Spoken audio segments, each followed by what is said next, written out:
গোপাল জয় জয়,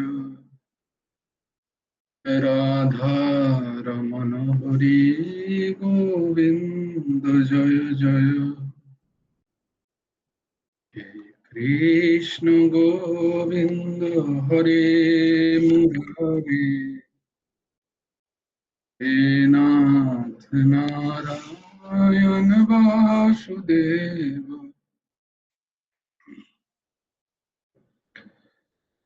গোবিন্দ জয় জয়, গোপাল জয় জয়, রাধা রমণ হরি গোবিন্দ জয় জয়,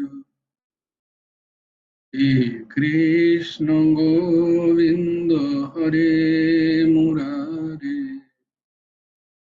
হে নাথ নারায়ণ বাসুদেব, গোবিন্দ জয় জয়, গোপাল জয় জয়, রাধা রমণ হরি গোবিন্দ জয় জয়, হে কৃষ্ণ গোবিন্দ হরে মুরারে, হে নাথ নারায়ণ বাসুদেব, রাধে শ্যাম রাধে শ্যাম, রাধে শ্যাম, রাধে শ্যাম, শ্যাম শ্যাম, রাধে রাধে, শ্যাম শ্যাম, রাধে রাধে, রাধে কৃষ্ণ রাধে কৃষ্ণ, রাধে কৃষ্ণ রাধে কৃষ্ণ, কৃষ্ণ কৃষ্ণ রাধে রাধে, কৃষ্ণ কৃষ্ণ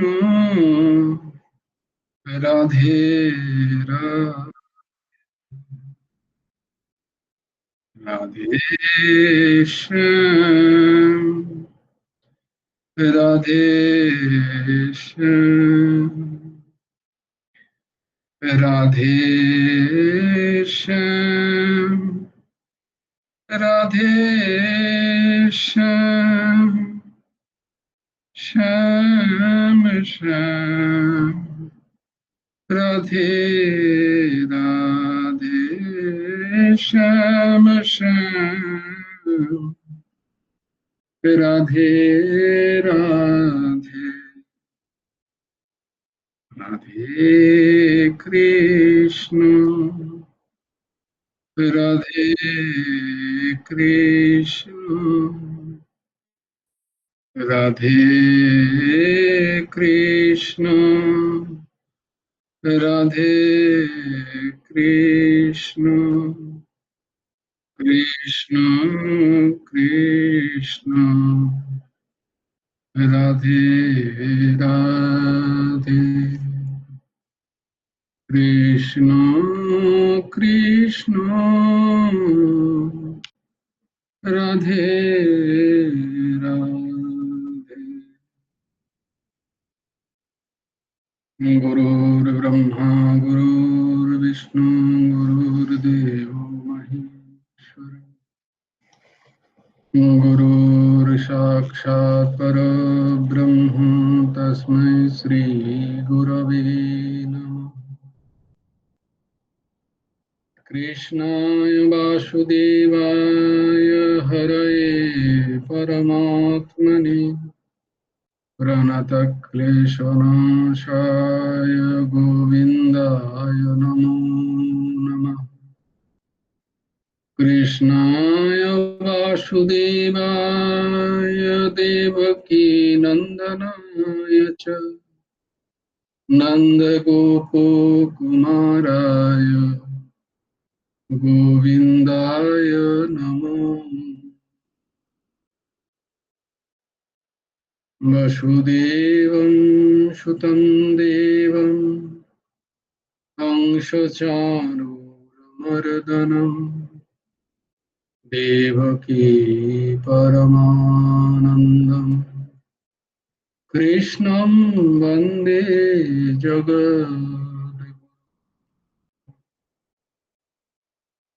নবকুমার চতুষ্পটির আর একটা অধ্যায়ে তোমাদেরকে স্বাগত। আজ এই শ্লোকগুলো শর্মিলা বলবে।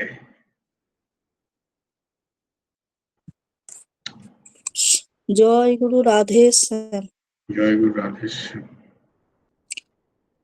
ধৃতরাষ্ট্র উবাচ ধর্মক্ষেত্রে কুরুক্ষেত্রে সমবেতাयुजुत्सवः মামকাः পাণ্ডবাশ্চৈব কিমকুর্বত সঞ্জয় यत्र योगेश्वरः कृष्णो यत्र पार्थो धनुर्धरः तत्र श्रीर्विजय भूतिर्ध्रुवा नीतिर्मतिर्मम यदा यदा हि धर्मस्य ग्लानिर्भवति भारत अभ्युत्थानमधर्मस्य तदात्मानं सृजाम्यहम् परित्राणाय साधूनां विनाशाय च दुष्कृतां धर्म संस्थापनार्थाय सम्भवामि युगे युगे कर्मण्येवाधिकारस्ते मा फलेषु कदाचन मा कर्मफलहेतुर्भू मा ते संज्ञस्तः कर्मणि योगस्थः कुरु कर्माणि सङ्गं त्यक्त्वा धनञ्जय सिद्ध्यः समो भूत्वा समत्तं योग उच्यते विहाय कामान्यः सर्वान् पुमांश्चरति निःस्पृहः निर्मम निरहङ्कारो स शान्तिमधिगच्छति तमेव शरणं गच्छ सर्वभावेन भारत तत्प्रसादात् परं शान्तिं स्थानं प्राप्स्यसि शाश्वतम् तद्विद्धि प्रणिपातेन परिप्रश्नेन सेवया उपदेक्षन्ति ते ज्ञानं ज्ञानिनस्तत्त्वदर्शिनः श्रद्धावान् लभते ज्ञानं तत्परः संयतेन्द्रियः ज्ञानं लब्ध्वा परं शान्तिम् अचिरेणाधिगच्छति कार्पण्यदोषोऽपहतो स्वभावः पृच्छामि त्वाम् धर्मसंमूढचेताः यच्छ्रेयः सन्निश्चितं ब्रूहि तन्मे शिष्यस्तेऽहं साधिमां त्वां प्रपन्नम् सर्वधर्मान् परित्यज्य मामेकं शरणं व्रज अहं त्वा सर्वपापेभ्यः मोक्षयिष्यामि मा शुचः चञ्चलं हि मनः कृष्ण प्रमाथि बलवदृढं तस्याहं निग्रहं मन्ये वायोरिव सुदुष्करम् असंशय महाबाहो मनः दुर्निग्रहं चलम् अभ्यासेन तु कौन्तेय वैराग्येन च गृह्यते पत्रं पुष्पं फलं तोयं यमे भक्त्या प्रयच्छति तदहं भक्त्युः प्रहितमस्नामि प्रयतात् मनः यत्करोषि यदश्नासि यज्जुहोषि ददासि यत् यत्तपस्यासि कौन्तेय तत्कुरुष्व मदर्पणम् अनन्यः चिन्तयन्तो मां ये नः पर्युपासते तेषां नित्यभियुक्तानां योगक्षेमं वहाम्यहम् अपि चेतो सुदुराचारो भजते मामनन्यभाक् साधुरेव समन्त्यव्यः सम्यग् व्यवसितः हि सः। জয় গুরু রাধে শ্যাম। জয় গুরু রাধেশ্যাম। বাহ, ভেরি গুড, খুব সুন্দর হয়েছে। আমরা কি ফেব্রুয়ারি মাসের প্রথম প্রথম আমরা জানুয়ারিতেই অ্যাড করেছিলাম না দুটো? না, জানুয়ারিতে করিনি, ডিসেম্বরে করা হয়েছে। তো ফেব্রুয়ারিতে কি করবো দুটো আরো? এখানে আমরা 16 জন আছি, তো কজন আমরা রাজি?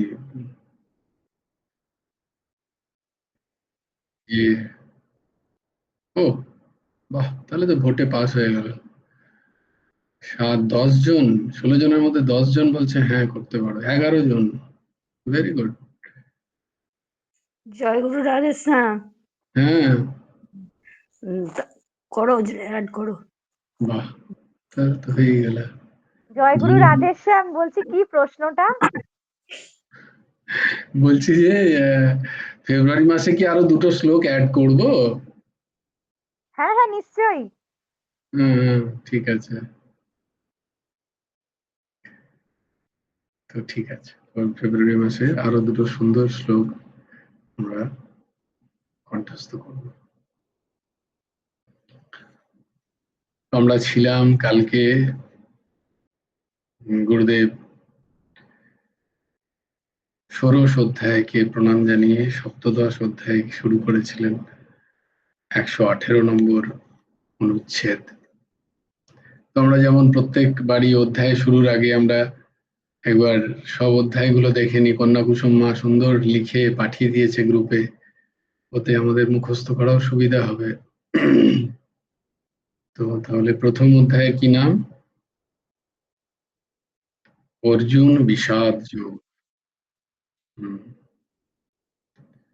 ঠিক আছে, বল কন্যা কুসুম, বল অধ্যায়গুলোর নাম বল সবকটা।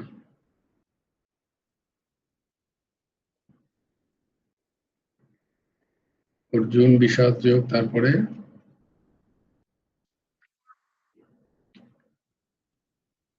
শঙ্খযোগ। কি হলো?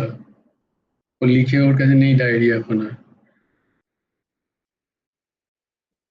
সেটা আমি তো ওটা নিয়ে বসতে ভুলে গেছি। তো জয় গুরু দ্বিতীয়, রাধে শ্যাম বলবো। হ্যাঁ বলো বলো।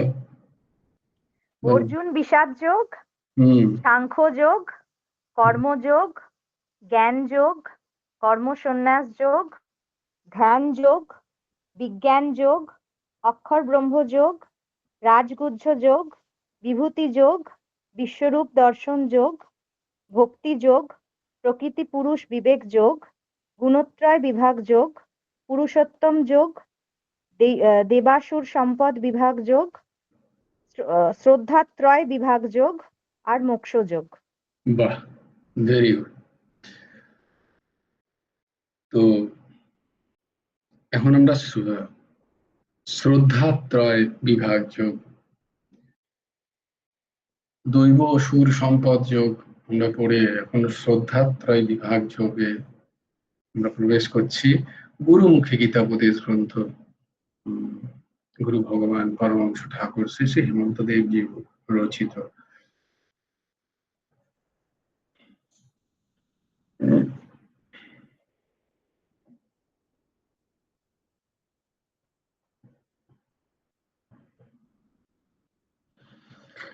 তো 118 নম্বর অনুচ্ছেদ,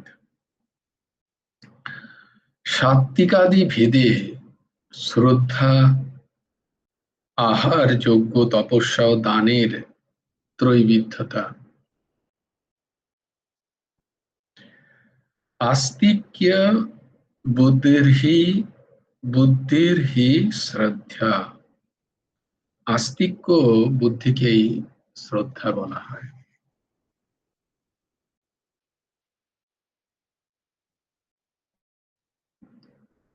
আস্তিক মানেটা তোমাদের আগে বলা হয়েছে না? আস্তিক মানে কি? তথাকথিত আস্তিক মানে হচ্ছে যারা ভগবানে বিশ্বাস করে। তারপরে আস্তিক মানে হলো যারা পরলোকে বিশ্বাস করে, পুনর্জন্মে বিশ্বাস করে। তারপরে আস্তিক বললো না, এদেরকেও আস্তিক বলা যাবে না, আস্তিক হবে যারা বেদকে মানবে, তারা আস্তিক। আর বিপ্লবী সন্ন্যাসী স্বামী বিবেকানন্দ বললেন, আস্তিক তারাই যারা নিজেকে বিশ্বাস করে। যারা নিজেকে বিশ্বাস করে না তারা ভগবানকে বিশ্বাস করে না।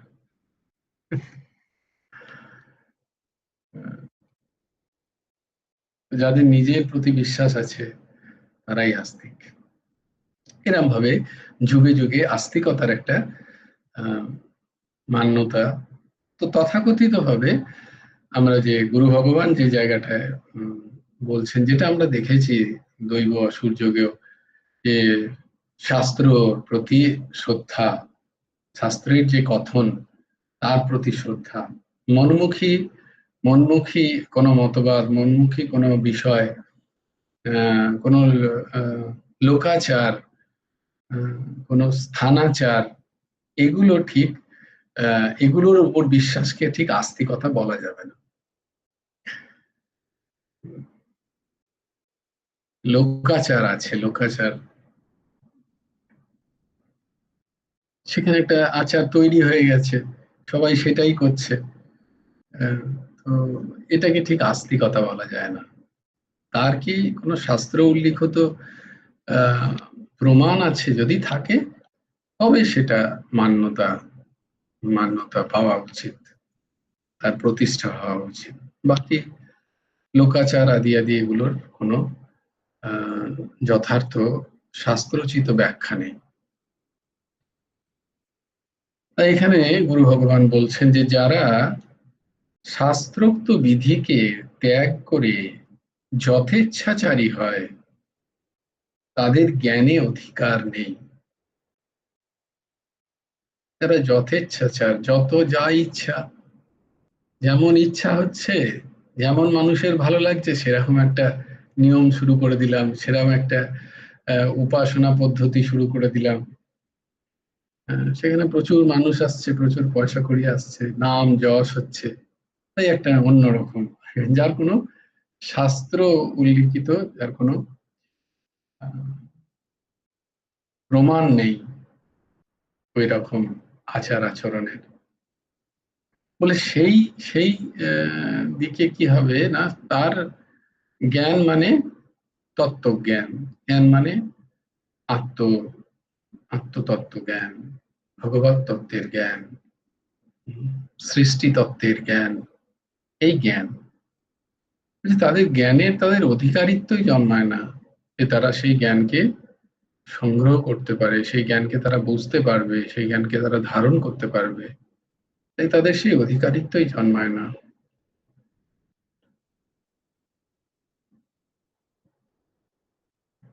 তাদেরকে জ্ঞানের কথা শোনাতে গেলে তারা জ্ঞানের কথা শুনবেও না।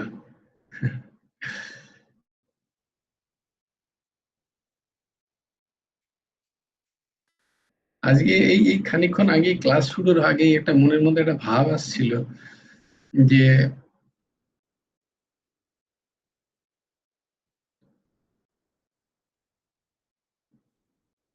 এই অনলাইন সৎসঙ্গ আদি আদি বা অনলাইনের প্রচারগুলো যত যত কম হয় ততই ভালো। কোথাও গিয়ে কেউ হয়তো এলো, সেখানে শাস্ত্র চর্চা হলো, আগে মোবাইল খুলে হয়তো সে বলে, কেন মোবাইল খুলে কেন শুনছো তুমি, কেন মোবাইলে রেকর্ডিং করছো? না, এটা আমি আরো অনেকের উপকার হবে এই ভেবে আমি রেকর্ডিং করছি। বলে আগে তোমার উপকারটা তো করো। যার নিজের উপকারের ভাব নেই তার দ্বারা কারোর উপকার সম্ভব নয়। এই জন্য শ্রদ্ধেয় রাম সুখদাসজি মহারাজ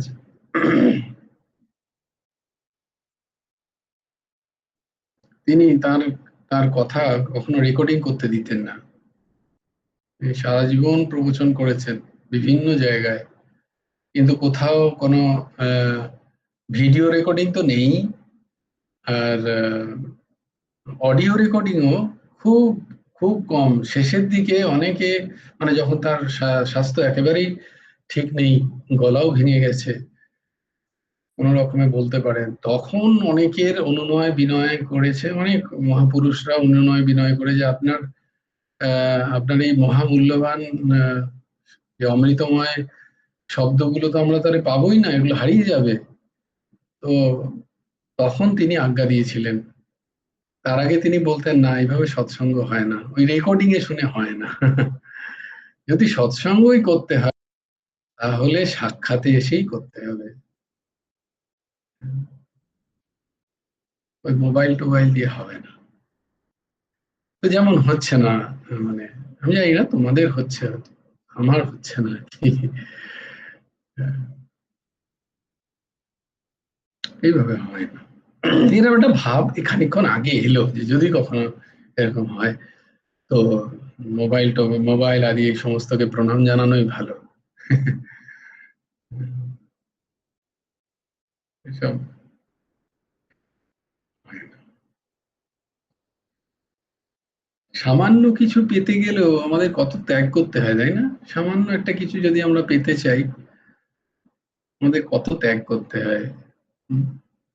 আর মনুষ্য জীবনের সর্বোৎকৃষ্ট জ্ঞান প্রাপ্তি করতে চাই, সেটা সেটা সুন্দর করে ঘরের কোণে একদম আহ সমস্ত সুযোগ সুবিধা হয়ে তারপর সেটা প্রাপ্ত হব, এটা কি দুরাশা নয়? এটা একটা দুরাশা নয় কি? এটা দুরাশা। আমার কোনো ত্যাগ নেই, আমার কোনো কৃচ্ছ সাধন নেই, আমার কোনো কষ্ট নেই, আমি করতেও পারি না করতেও পারি, মন লাগাতেও পারি না লাগাতেও পারি, এরকম স্থিতি। ঠিক আছে, এটাও একটা দিক, চলো কোই বাত নেই। জয় গুরু রাধেশ্যাম। কিন্তু এটা এটা হচ্ছে না, তাই জন্যই হচ্ছে না। ভাই হ্যাঁ। একটা কথা বলবো? বলো। তুমি যে বলো সবকিছু তো গুরুদেবের ইচ্ছা, তাহলে গুরুদেবের ইচ্ছা অনুসারেই হচ্ছে, তুমি তো কিছু করছো না, তাই না? একদম ঠিক বলেছো, ঠিক ঠিক তবে এত কেন ভাবছো? ঠিক বলেছো, ঠিক। তার ইচ্ছাতেই তো সব হচ্ছে।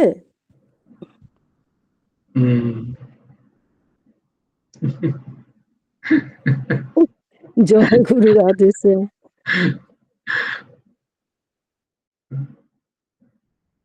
দিদি আমার অত্যন্ত প্রণম্য, কিন্তু নিজেদের অলসতা, নিজেদের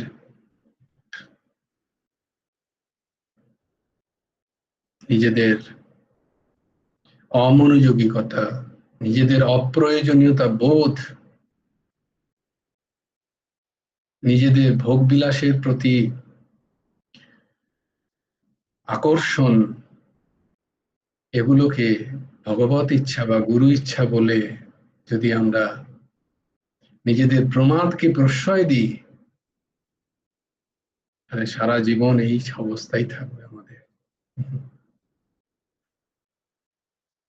আমরা বেশিরভাগ সময় এই কথাটাই বলে থাকি, এ তো গুরুদেবের ইচ্ছা। গুরুদেবের ইচ্ছা না হলে কি কেউ আশ্রম যেতে পারে? গুরুদেবের ইচ্ছা না হলে তোমরা সৎসঙ্গ করছো, আমরা করতে পারি? ওখানে কি যাওয়া সম্ভব? তুমি কি করছিলে হে তখন? তুমি যেতে পারোনি তখন তুমি কি করছিলে?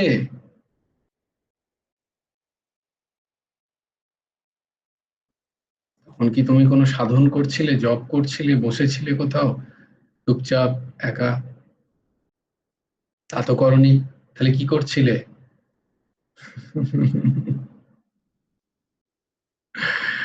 নিজের ইন্দ্রিয় ভোগের জন্য, সেগুলো যাতে সুন্দর করে হয় তার জন্য গুরু ইচ্ছাকে সেখানে বসিয়ে দেওয়াটা ঘোর প্রমাদের পরিচয়। গুরুদেবের ইচ্ছা নেই তাই হচ্ছে না।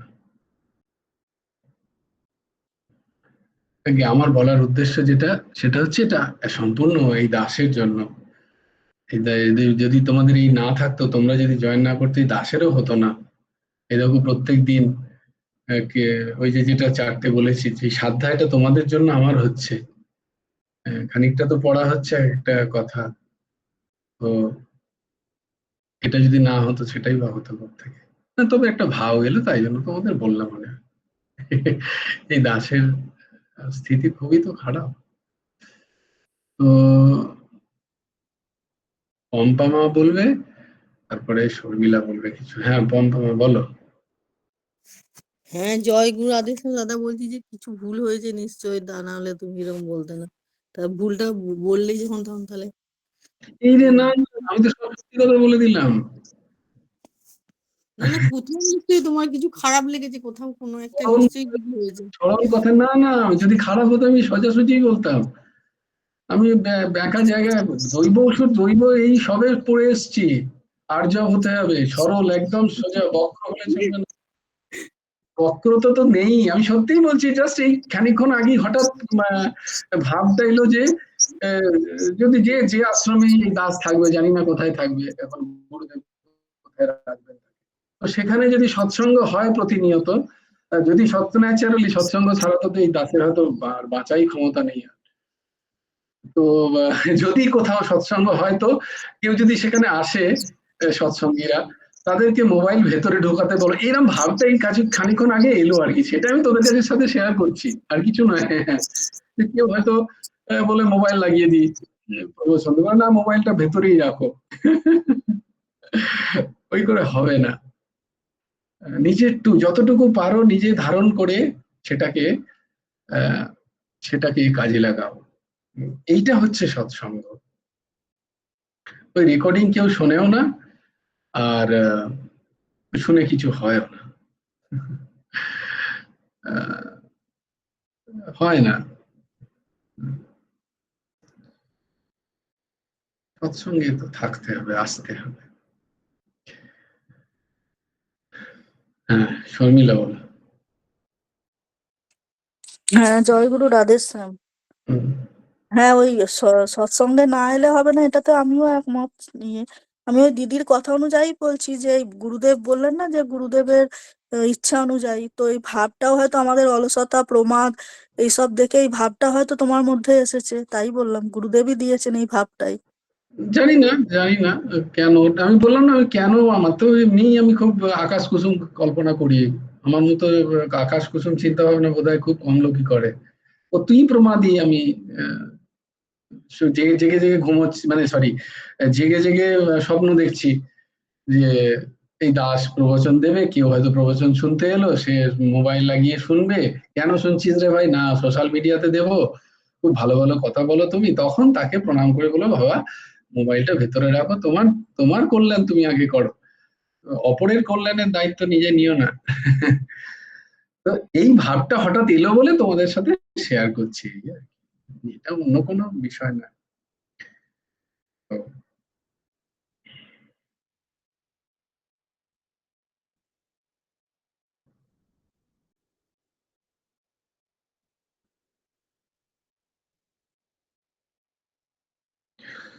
তো শাস্ত্রোক্ত বিধিকে ত্যাগ করে যারা যথেচ্ছাচারী হয়, নিজের ইচ্ছা মতো যারা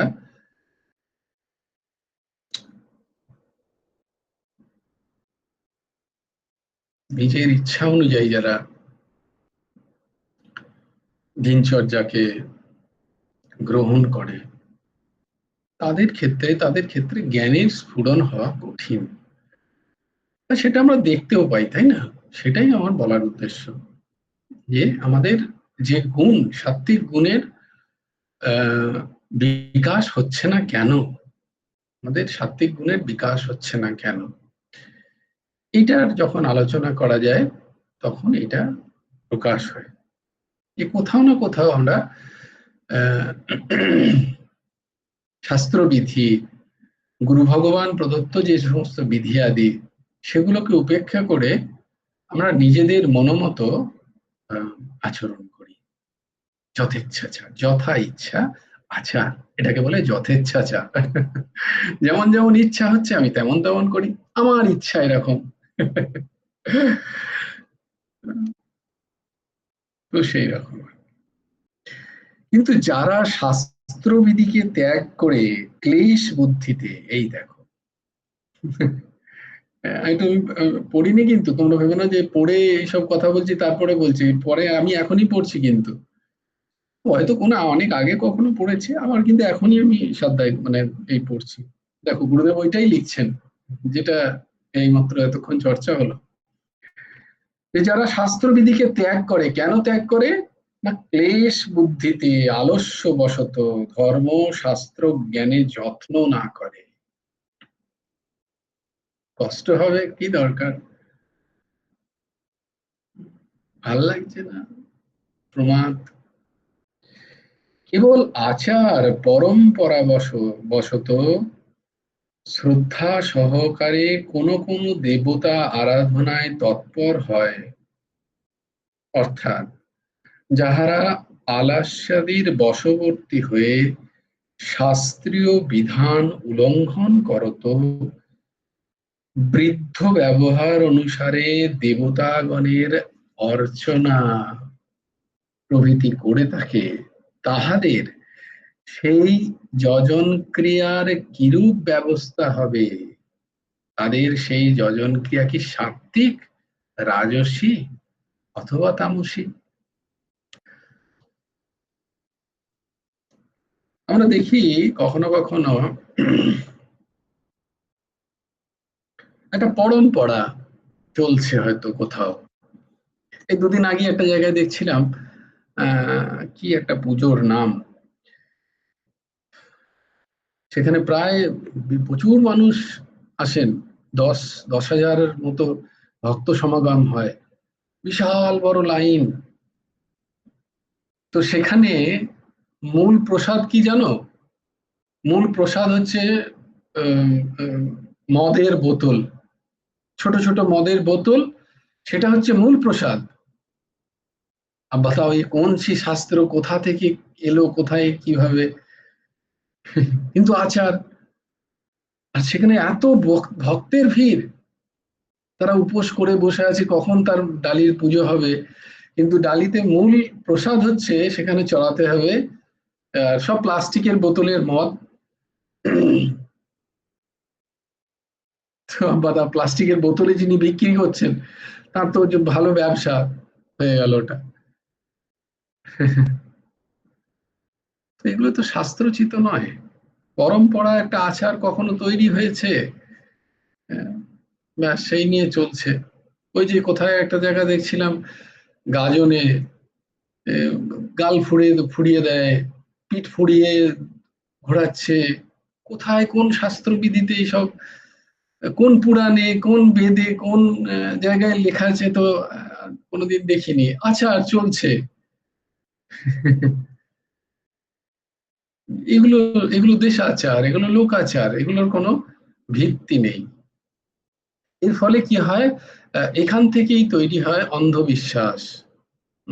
ভক্তি থেকে যে অন্ধবিশ্বাস, ওই যে জ্ঞান বৈরাগ্য নেই, ভক্তি আছে, এই ভক্তিটাকে যদি জ্ঞান বৈরাগ্য দ্বারা পুষ্ট হয় তাহলে এই উচ্চ মার্গে যেতে পারে।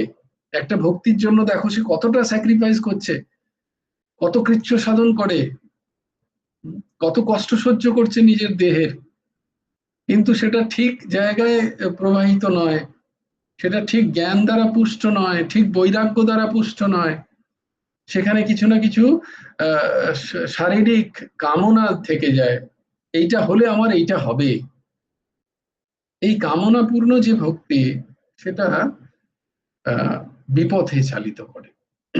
এটা বলার উদ্দেশ্য। শাস্ত্র যখন আমরা, যেহেতু আমরা এটা কি পড়ছি না প্রস্থানত্রয়, তাই এখানে কোনো ভেজাল থাকলে হবে না। ভেজালগুলোকে চিনে নিতে হবে, ভেজালগুলোর কি চিনতে হবে, তবেই প্রস্থানত্রয় পড়ার এবং অভ্যাসের আমাদের ফল প্রদান করবে, জ্ঞান বৈরাগ্য সমস্ত অপূর্ব অপূর্ব গুণাবলী, ভক্তি, শুদ্ধ শুদ্ধ ভক্তি। তো কোনো না কোনো দেবতার এরকম আরাধনা। এই গুরুদেব একবার শোনাচ্ছিলেন, যে তোমাদের আগেও বোধহয় ঘটনাটা বলেছি, আর গুরুদেব বলছেন আর হাসছেন। তো বলছে আমি পুজো করতে গিয়েছি বোধহয় আমাদেরই গ্রামে, মশা গ্রামে, তখন জমিদারদের বোধহয় কালী পুজো ছিল, আর গুরুদেব তখন খুবই ছোট ছিলেন। পুজো করতে গেছেন, তো পুজোতে হরিতকি চাই, মানে হরিতকি যতগুলো চাই আর কি, ততগুলো বিধান অনুযায়ী। তো গুরুদেব পাচ্ছেন না, বলছে তখন প্রায় রাত্রে পুজো হবে, মায়ের পুজো, মা কালীর আরাধনা। তো রাত্রে বলছে জমিদার বাবুরা সব ঢুকুঢুকু করে, সবাই তো অবস্থা খারাপ, তারা কোনো কিছু টলছে, এমন অবস্থা। এবার তখন হরিতকি খুঁজছি, মায়েদেরও ঘুম পেয়েছে, বলছে এই 4টে না 5টা হরিতকি আর কই। তো সে এবার পাচ্ছে না, কোথায় হরিতকি, কোথায় হরিতকি। বলে সে কি বলে, টলতে টলতে এসে জমিদার বাবুরা বলছেন, ওই চালিয়ে নিন না, ওই কাঁকড় দিয়ে চালিয়ে নিন না পণ্ডিত মশাই। আর গুরুদেব হাসছেন হো হো করে।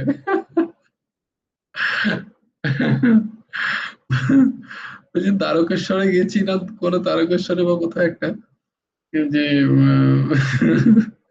এত ভিড় হয়েছে, এত ভিড় হয়েছে বাবার মাথায় বেলপত্র আর জল ঢালার জন্য। তো ভিড় ভিড় উপচে পড়ে, কখন পুরো ভিড়টা বাবার মাথার ওপরে। এবার কে কার মাথার ওপরে বেল পাতা দিচ্ছে, জল দিচ্ছে, কেউ জানে না।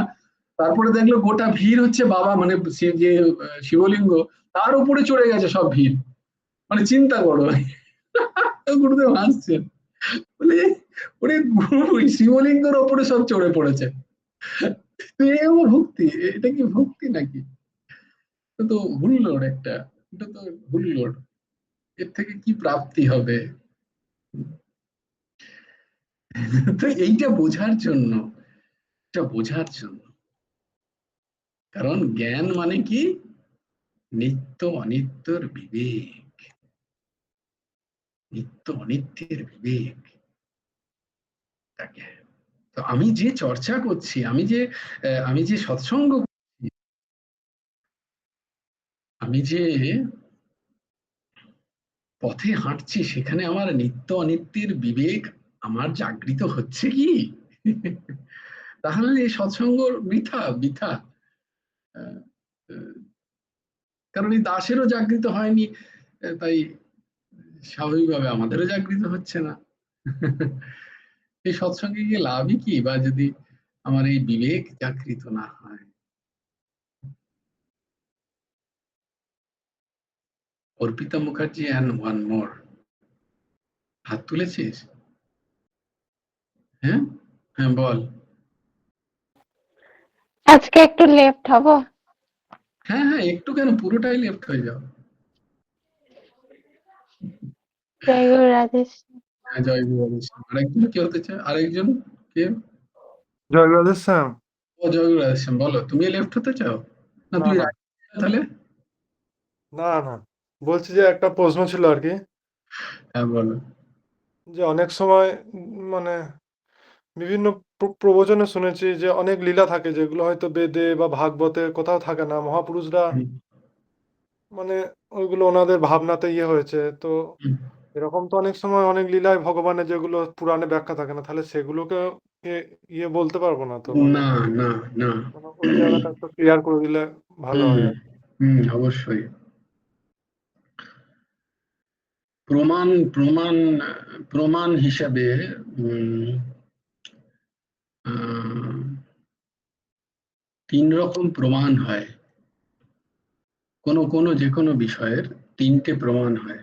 একটা প্রমাণ হচ্ছে উম শাব্দিক, মানে আক্ষরিক প্রমাণ। আক্ষরিক প্রমাণে অক্ষরে লেখা আছে, বেদ আদি গ্রন্থ প্রমাণ, আক্ষরিক প্রমাণ। প্রমাণ মানে বোঝাতে পারছি, যে কোনো জিনিসকেই বিশ্বাস করার আগে সেটা প্রমাণিত কিনা কোনোভাবে, সেটাকে আগে দেখে নিতে হয়। তো সেটা কি কোনো শাস্ত্রতে আছে, কোনো বেদে, পুরাণে বা পুরাণ আদি আদি বা উপনিষদ এইসব জায়গায় কোথাও আছে? এটা হচ্ছে প্রমাণ, একটা সদ্গ্রন্থ, একটা প্রমাণ, সদ্গ্রন্থ একটা প্রমাণ, অক্ষর প্রমাণ। আর একটা প্রমাণ হচ্ছে আহ বাচিক প্রমাণ। বাচিক প্রমাণও তখনই মানা যাবে যিনি বলছেন তিনি শাস্ত্রজ্ঞ কিনা, তার পরম্পরা ক্রমে তার উপাসনা পদ্ধতি কি, তখনই তার বচন, তার প্রবচনকে প্রমাণ হিসেবে ধরা যায়। যার শাস্ত্রজ্ঞান নেই সে প্রলাপ বকবে আর তাকে প্রমাণ হিসেবে ধরা যায় না। তার পরম্পরা ক্রমে দীক্ষা নেই, তার সাধন নেই, গুরু আশ্রয়, গুরু আশ্রিত, তার বক্তব্যকে প্রমাণ হিসেবে ধরা যায় না, হয় না। তো একটা হলো আক্ষরিক প্রমাণ, একটা বাচিক প্রমাণ, আর একটা হলো ওই একই ওই রকম পরম্পরায় সাধনাপ্রাপ্ত সাধক যিনি, সিদ্ধ মহাপুরুষ, তার আচরণ হবে সেরকম, তার ভাবকেও প্রমাণ হিসাবে মহাপুরুষরা গ্রহণ করেন। বোঝাতে পারলাম? এটা মনে থাকে যেন সবসময়, তিনটি বিষয় প্রমাণ হয়। একটা হচ্ছে সরাসরি আক্ষরিক প্রমাণ, একদম অক্ষরে অক্ষরে লেখা আছে এগুলো। আর একটা হচ্ছে যিনি ওই পরম্পরাগত ভাবে শাস্ত্রজ্ঞ, যিনি তত্ত্বজ্ঞ, যিনি গুরু পরম্পরায় সাধন করেছেন,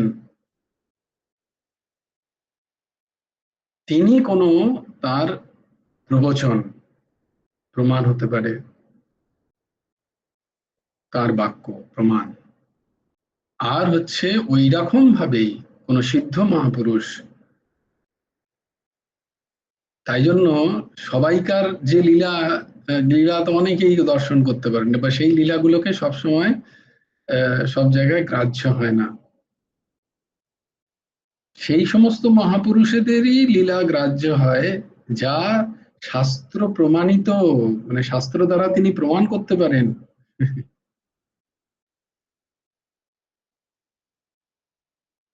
তাই লীলা আদি আমি কল্পনা করে একটা লীলা তৈরি করলাম, সেটা কখনোই প্রমাণ হবে না, সেটা কখনোই গ্রাহ্য হবে না। বুঝতে পারছি? আমার কোনো সাধনা নেই, আমার জীবনচরিত সেরাম নয়, আমি একটা কল্পনা করে লিখেছি, সেটা প্রমাণ কখনোই হতে পারে না। আমি কবি একজন, আমি একজন ভাবাত্মক লেখক, আমি যদি কোনো লীলা কথা নিজে লিখি, সেটা প্রমাণ নয়।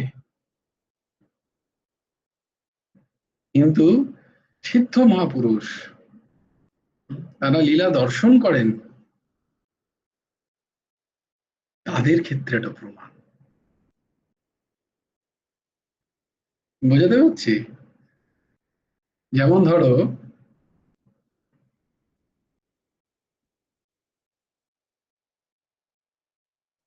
জীব গোস্বামী পাদ, তিনি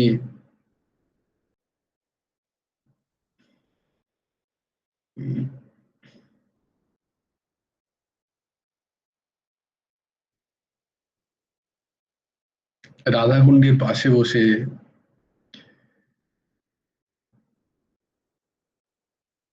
জপ করছেন,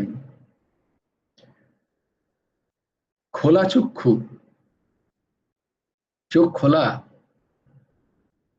কিন্তু তিনি সেখানে নেই, তিনি ভাবের রাজ্যে, ভাবের রাজ্যে তিনি একটা লীলা দর্শন করছেন। কি লীলা? না কিশোর কিশোরী সুন্দর একটি রম্য বাগানে বিহার করছেন। তো কিশোরীর ইচ্ছা হলো একটা অপূর্ব সুন্দর ফুল ফুটেছে, একটা লতা গাছ, তাতে একটি অপূর্ব, বেশ কিছু অপূর্ব সুন্দর ফুল তার অদ্ভুত গন্ধ। সেই ফুল নিয়ে তিনি শ্যামসুন্দরের শৃঙ্গার করবেন। কিশোরীর ইচ্ছা হয়েছে। তো কিশোরী তো একটুখানি ছোট, এবার লাফাচ্ছেন, পাচ্ছেন না লতা থেকে ফুলটা তোলার জন্য, এরকম করে লাফাচ্ছেন। ইচ্ছা হচ্ছে শ্যামসুন্দরকে তিনি শৃঙ্গার করবেন।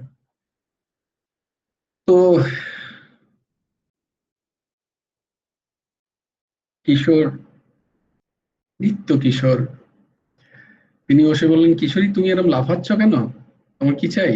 না ওই যে দেখছো ওই লতায় কি সুন্দর সুন্দর অপূর্ব ফুল হয়েছে বনলতায়, তো আমি ওই ফুল চাই। কেন, কি করবে? আমি তোমাকে সাজাবো, আমি তোমার শৃঙ্গার করতে চাই ওই ফুল দিয়ে, দেখতে চাই তুমি কত সুন্দর লাগো।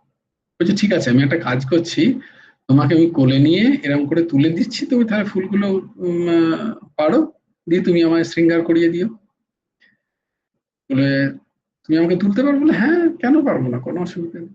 তো তুলেছে, সে তুলে এবার রাধারানী একটা একটা হাতে লতাকে ধরেছে, এরকম করে টানছে, যেমন করে করে এরকম টেনে ফুলটা, এক হাতে ফুল তুলেছে, একটা দুটো করে তুলেছে, আর নাটখাট ছালিয়ে, ও তো নাটখাট কিছু একটা করতেই হবে, কি করেছে, ছেড়ে দিয়েছে রাধারানীকে, কিশোরীকে ছেড়ে দিয়েছে।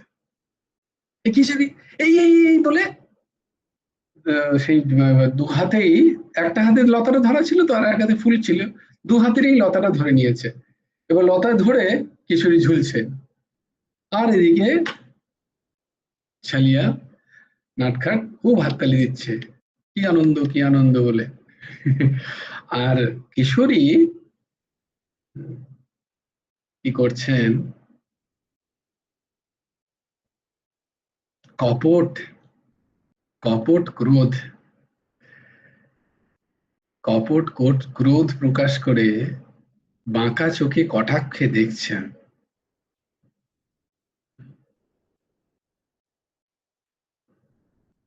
নন্দলালাকে, আর বলছেন যে তুমি এরকম করতে পারলে আমার সাথে।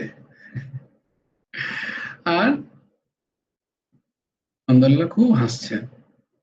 এইটা, এই ভাব, এই লীলা জীব গোস্বামী দেখছেন খোলা আঁখে, খোলা চোখে, তিনি নেই ওখানে তার শরীরে, এবং সেটা দেখে জীব গোস্বামীরও হাসি পেয়ে গেছে, তিনিও খিলখিল করে হাসছেন।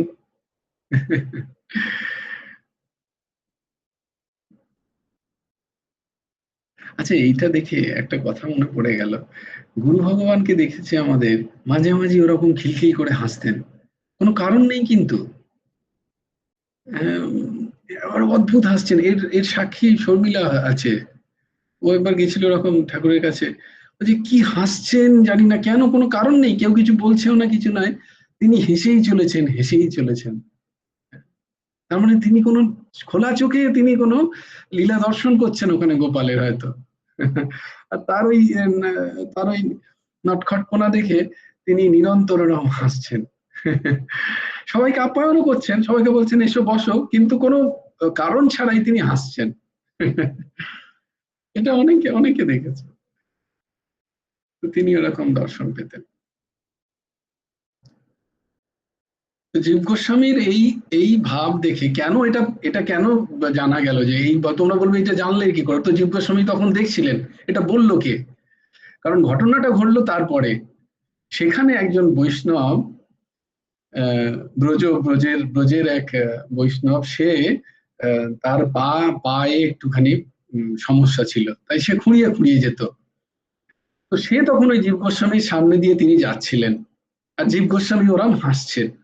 সে ভাবলো জীব গোস্বামী আমাকে দেখে বুঝি আমাকে ব্যঙ্গ করছেন, আমার এরকম চলন দেখে আমাকে ব্যঙ্গ করছেন, এই ভেবে সে জীব গোস্বামী ব্রজবাসী, জীব গোস্বামীকে, ব্রজবাসী বৈষ্ণব, সে জীব গোস্বামীকে বললো, আচ্ছা তোমার এত বড়, তুমি এত বড় বৈষ্ণব হয়ে গেছো। জীব গোস্বামী তখন বিশাল নাম, প্রচন্ড জ্ঞানী, তুমি এত বড় বৈষ্ণব হয়ে গেছো যে তুমি আমার এরকম হাঁটা বা চলন দেখে তুমি উপেক্ষা করছো, তার তুমি মজা করছো তুমি। এই ভেবেছে, খুব ক্ষুণ্ণ হয়েছে মন থেকে, মানসিক ভাবে খুব ব্যথা পেয়ে সে চলে গেছে। তো খানিক পর পরেই জীব গোস্বামীর জীব গোস্বামী তার চিন্তন থেকে, তার চিত্ত থেকে লীলা উধাও। তো তিনি হঠাৎ করে খুব সচেতন হলেন, কি হলো, আবার খুব মন লাগিয়ে চিন্তন করতে যাচ্ছেন, লীলা চিন্তনে বসছেন, আসছে না চিন্তন। এই করে প্রায় 1 দিন 2 দিন 3 দিন হয়ে গেল, চিন্তনই হচ্ছে না। কিশোর কিশোরীর দেখা নেই চিন্তনে, দর্শন নেই ভাবে। প্রচন্ড তার অশান্তি, কি করেন কি করেন কি করেন।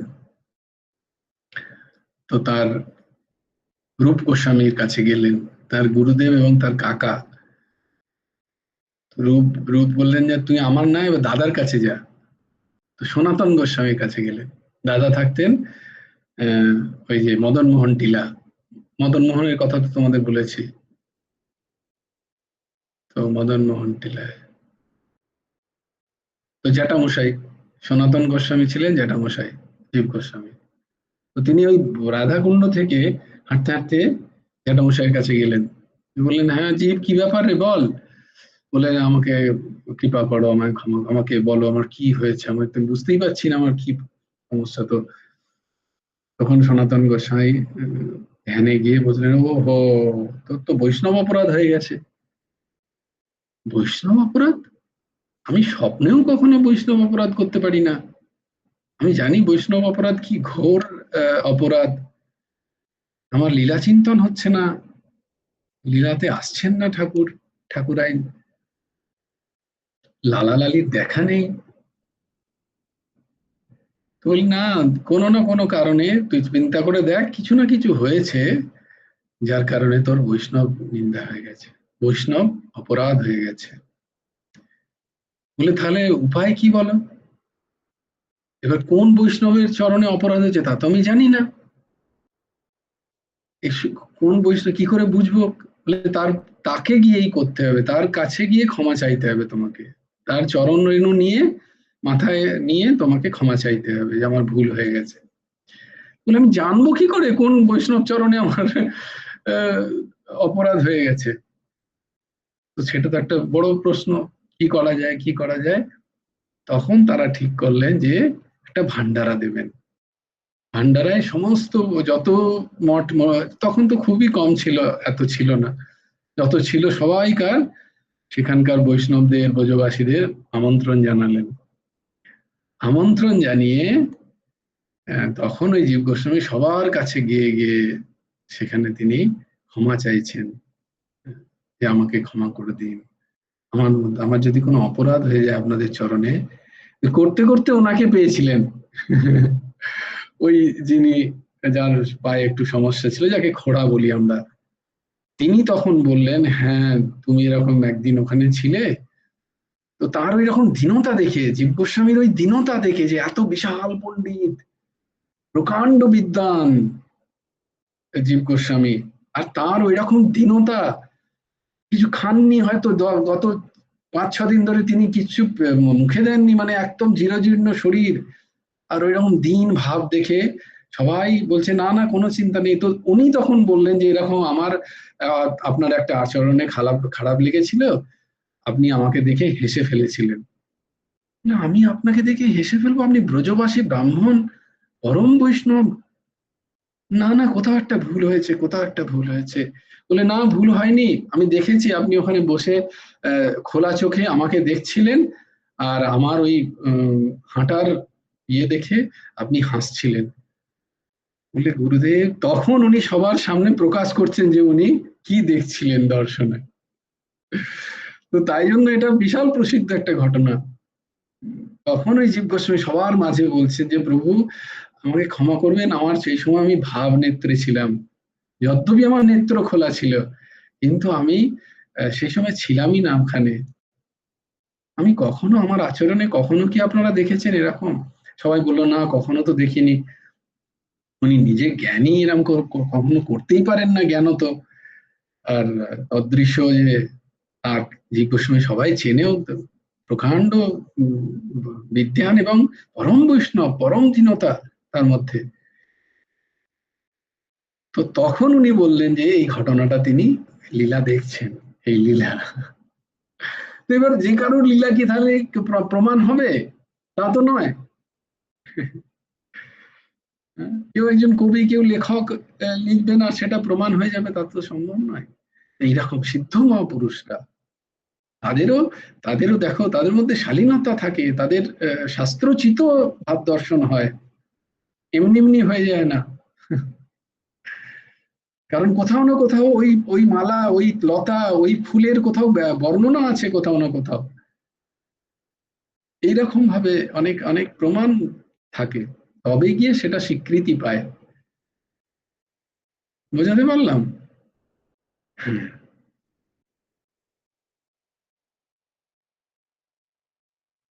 তো আমরা যেখানে ছিলাম, 58 হয়ে গেল। দেখ, আজকে মনেই হচ্ছিল যে একটু ভাগবত হোক। তো দেখো, গুরুদেবের কৃপায় কি সুন্দর ওই ওই বৈষ্ণবীয় লীলা চিন্তন আমাদের কাছে চলে এলো। অদ্ভুত ঘটনা একটা, বৃন্দাবনের সত্যি ঘটনা। বেশ, আজকে আমরা এখানেই থাকি, কালকে দেখবো বাকিটা। জয় জয় শ্রী রাধে, জয় জয় শ্রী সীতারাম, হর হর মহাদেব। ভজ গুরু হেমন্ত দেব রাধে শ্যাম, জপ হরে কৃষ্ণ হরে রাম। জয় গুরু রাধে শ্যাম, রাধে শ্যাম রাধে শ্যাম, শ্যাম শ্যাম রাধে রাধে, রাধে কৃষ্ণ রাধে কৃষ্ণ, কৃষ্ণ কৃষ্ণ রাধে রাধে। জয় গুরু রাধে শ্যাম। শ্রী গুরার্পণমস্তু, শ্রী হেমন্ত দেবার্পণমস্তু। সবাই ভালো থেকো, সুন্দর থেকো, সুস্থ থেকো। জয় গুরু রাধে শ্যাম।